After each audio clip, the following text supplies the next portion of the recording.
Dito sa video na to, gusto ko lang kayong warningan sa mga gustong pasukin ang printing business, lalong-lalo na yung merong mga regular na trabaho dyan at higit sa lahat, yung mga OFWs natin, somewhere out there sa kung saan mang lupalop ng mundo, yung tipong gusto nilang pag uwi nila dito, meron silang business na alam nyo na yung pag-i-stayhan. Gusto ko silang warningan dahil yung mga hard-earned money ninyo ay gusto ko matumbasan kung ano yung kaya ninyong ilabas na pera. Kumbaga, you get what you paid for. Halimbawa, 10,000 yung pera na kaya mong ilabas or 20,000 na dapat 10,000 din yung produkto na mapapapunta sa'yo. Dahil isa sa mga tropa natin nag-comment dito sa ating video at nakakatuwa talaga kaya ako sinimulan din etong content natin ngayong araw na to. I-shoutout muna natin siya. Siya si Christian J. Portuno. Sabi niya dito, I came to a conclusion that printing yuhu is a total hype. Kung sino man yung printing yuhu na binabanggit niya mga tropa, wag na natin banggitin kung sino pa yung Poncio Pilato na yan. Sabi pa niya dito, that business package of his isn't like a sari-sari store grocery package. Mga tropa, ang interpretation ko dito, halimbawa nag-grocery kayo, kung saan man kayo pumupuntang mga supermarket, naglabas kayo ng 5,000, yung 5,000 na inilabas nyo, ganun din yung package na makukuha ninyo. Ganyan yung interpretation ko dyan mga tropa. Kumbaga, para sa akin to mga tropa, yung ilalabas ninyo ng mga pera, dapat sa lehitimong supplier lang kayo bibili, hindi sa mga reseller na kung sino-sinong pagbibilihan ninyo, para yung mga hard-earned money ninyo ay hindi masayang or as in meron pa kayong mabili, ma-maximize nyo pa yung pera na kaya nyong ilabas dyan sa itatayo ninyo na printing business mga tropa. At sabi pa dito ni Christian, printing business itself is a work in progress that needs an amount of decision making before opening or offering another services. Mga tropa, dito sa ating printing business na to, lagi kong sinasabi sa inyo, research is the key. Kung saan man or kung sino man yung pinapanood ninyo, wag kayong magpapahype na porket nangyari sa kanila yung bagay na yon ay iniisip ninyo mangyayari rin sa inyo yan. Ayan yung mga hype na tinatawag. Kumbaga sa mga networker, mga tropa, yung mga power, meron kayong mga nakikitang sasakyan na iniisip nyo balang araw mangyayari rin sa inyo yon. Hindi ganon sa realidad mga tropa. Kahit na dinaanan mo mga tropa, yung dinaanan nila,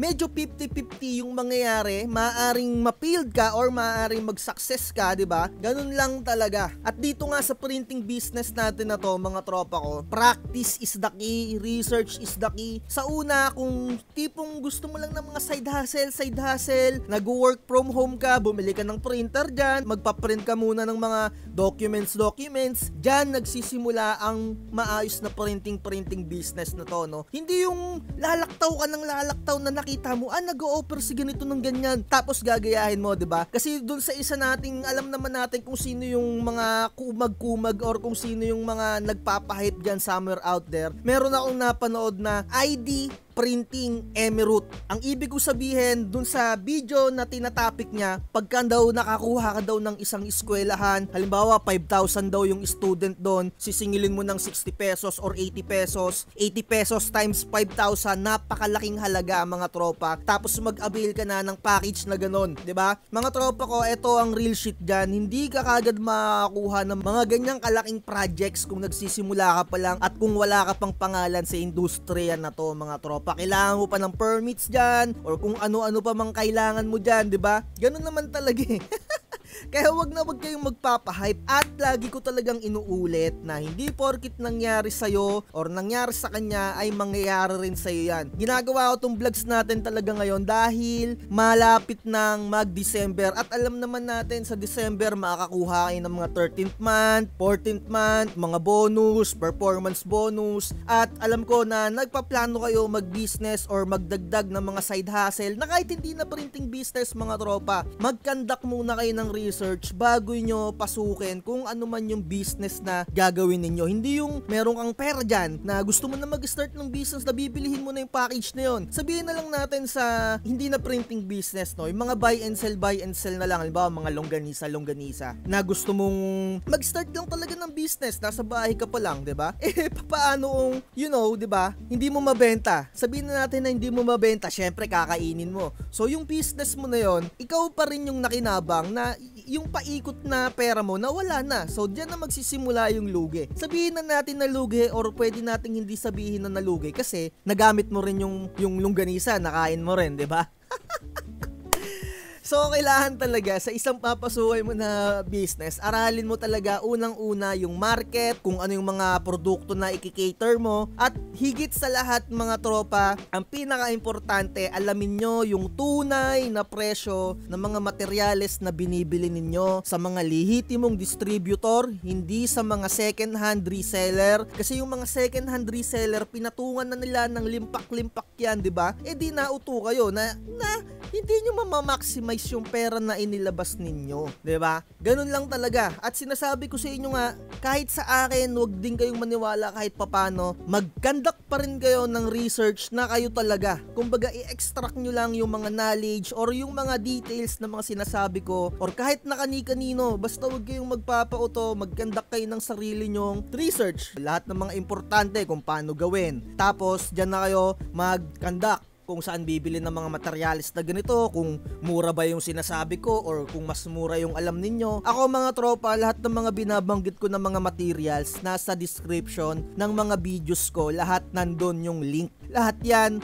ng mga nilalagay ko dyan din ako bumibili. Pero wag din kayong maniwala sa akin kung meron kayong mas mura na nakukuhaan, 'di ba? Napaka-importante kung saan mas mura kayo makakakuha. At kung meron kayong mura na nakuhaan, i-share niyo naman din sa akin yung link kung saan nyo nabili dahil pare-parehas lang naman din tayo dito. Parehas nyo lang din ako na merong business na ganito, nagre-research din ako. Ang kaibahan lang natin, ako, gumagawa ako ng walkthrough para sa inyo. Syempre para additional na rin income dito sa YouTube channel natin, 'di ba? At syempre, on the other side, natutulungan ko kayo. Give and take lang talaga sa buhay natin na to, mga tropa. At meron akong ginawa na video dito, ilalagay ko na lang din sa description yung link neto. Sabi ko dito, bakit nagsasara ang printing business? Napaka-importante na panoodin nyo to, mga tropa. Kung magsisimula kayo ng business talaga dyan, real shit, real talk lang yung mga pinagsasabi ko dyan, mga tropa. No other shit, walang halong pang-uulol, lahat yan legit. Nakatuwa lang kasi talaga itong si Christian J. Fortuno, nagigets niya kung ano yung mga message na gusto kong iparating sa inyo. At ang pinaka-importanting message talaga na gusto kong laging isinishare sa inyo, you get what you paid for, mga tropa, no? Kung ano yung pera na nailabas nyo, matumbasan, 'di ba? Ng mga materyales na saktong-sakto